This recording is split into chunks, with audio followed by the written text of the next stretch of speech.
প্রথমে বলেছে যে আমরা অনেকগুলি প্রশ্ন করব, জবাব দিবেন, তারপরে আপনি বক্তব্য রাখবেন। তো প্রশ্ন করলো ফ্রি স্টাইল, যে প্রশ্ন করলো জবাব দিতে থাকলাম। এক আরব প্রশ্ন করলেন যে আপনি পৃথিবীর বহু দেশ ঘুরলেন বলে শুনলাম, পৃথিবীতে ইসলামের পূর্ণাঙ্গ রূপ এখন আর কোথাও নাই। কোথাও আছে আধা, কোথাও আছে 12 আনা, কোথাও আছে 10 আনা, কোথাও আছে 4 আনা, কোন জায়গায় মোটেও নাই। ইসলামের পূর্ণাঙ্গ ইসলাম, কোরআনের পূর্ণাঙ্গ আইন পৃথিবীতে কোথায় সর্বপ্রথম কায়েম হবে বলে আপনি মনে করেন? আমি তার জবাবে কি বলেছি জানেন?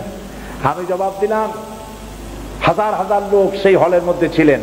আমি জবাবে বললাম, গোটা পৃথিবী ঘুরে, এই পৃথিবীর বহু দেশ ঘুরে আমার যে রিডিং এবং অবজারভেশন, তাতে আমার মন বলে পৃথিবীতে আপনি ঠিকই বলেছেন, পৃথিবীতে কোথাও পূর্ণাঙ্গ ইসলাম নাই। 14 আনা, 12 আনা, 8 আনা এরকম আছে, পূর্ণাঙ্গ নাই। পূর্ণাঙ্গ ইসলাম পৃথিবীতে হবে ইনশাআল্লাহ। তবে যেখান থেকে শুরু হবে বলে আমার বিশ্বাস, সেটা আমার প্রিয় জন্মভূমি, 56,000 বর্গ মাইলের দেশ, আমার প্রিয় জন্মভূমি বাংলাদেশে সর্বপ্রথম কোরআনের রাজ কায়েম হবে ইনশাআল্লাহ।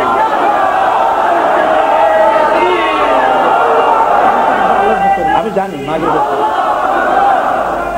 ভাইরা, আমি তাদের বললাম দেখেন, এইটা আমি কায়ের জোরে বলি নাই, এর পেছনে দলিল আছে। দলিলটা হলো এই, আমার দেশে আজ 12 কোটি মুসলমান। এই 12 কোটি মুসলমান ঘুমোতে যায় এশার আজান শুনে।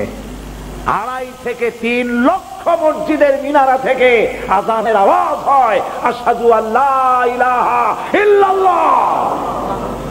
কে থামাবি? চিৎকার দিয়ে আজানের আওয়াজ বন্ধ করবা?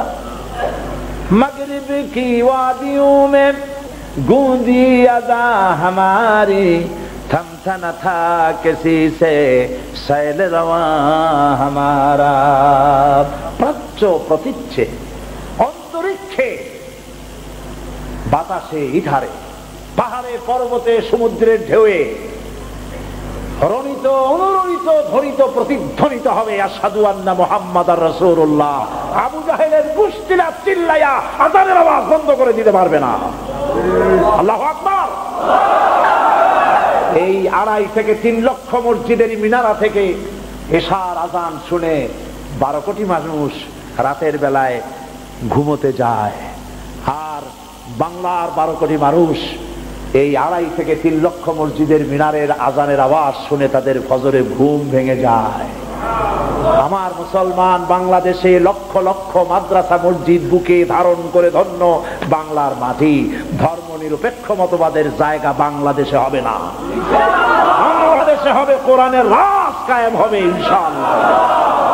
আমি বললাম, আমার নিজের চোখে দেখা, আমার নিজের চোখে দেখা, আমার বাংলার মানুষ, গরিব মানুষ, পরাটা গোস্ত দিয়া সকালবেলা নাস্তা হয় না।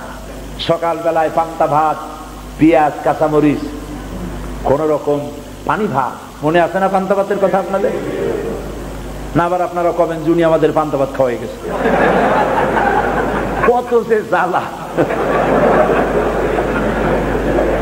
সকালবেলায় আমার চাষি পান্তা ভাত খাইয়া, তাও পেট ভরা না, সামান্য পান্তা ভাত খাইয়া কোমরে একটা গামছা বাঁধে, যেহেতু পেটে ক্ষুধা, পেট ভরে নাই। এরপরে গরু নিয়া, হাল নিয়া, লাঙ্গল নিয়ে মাঠে চাষ করতে যায়। আমার চোখে দেখা।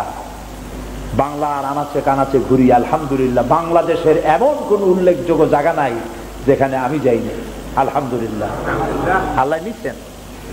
আমার চোখে দেখা আমার চাষি চাষ করে করে, হাতে ঘড়ি নাই, আকাশের দিকে তাকায় দেখে জোহরে রক্ত হয়ে গেছে। গরুগুলা দাঁড় করায় রাখিয়া কাদা পানি দিয়ে কোন রকম উজু করিয়া কোমরের গামছাটা খুলিয়া মাথায় বান্ধিয়া আইলের উপরে দাঁড়াইয়া ক্ষুধার্ত চাষি আল্লাহর সিজদা দেয়। এই আমার বাংলাদেশ। চাষি, শ্রমিক, কৃষক, মেহনতি মানুষ, বাংলার এই অভুক্ত মানুষগুলি আল্লাহর সিজদা দেয়, নামাজ পড়ে। আমার বাংলাদেশেই ইসলামের জন্য এ পর্যন্ত 111 জন ইসলামী ছাত্র শিবিরের নেতা কর্মী শাহাদাতের নজরানা আল্লাহর দরবারে পেশ করে দিয়েছে। বাংলাদেশে কোরআনের রাজ কায়েম হবে ইনশাআল্লাহ।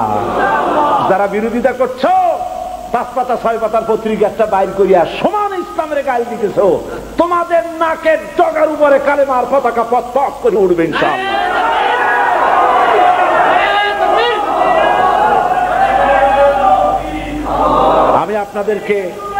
আমি আপনাদেরকে বলবো, বাংলাদেশকে ভালোবাসুন, বাংলাদেশকে ভালোবাসুন, বাংলাদেশকে ভালোবাসুন।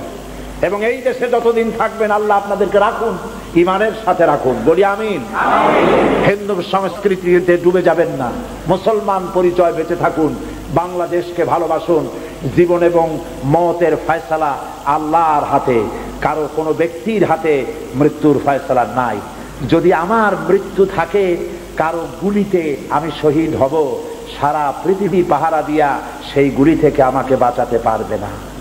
আর যদি আমার জন্য কোনো গুলি আল্লাহর পক্ষ থেকে বরাদ্দ না থাকে, সারা পৃথিবী বৃষ্টির মতো আমার প্রতি আমাকে লক্ষ্য করে গুলি ছুড়লে আমার একটা পশমও হেলাতে পারবে না। এটা আমার ঈমান।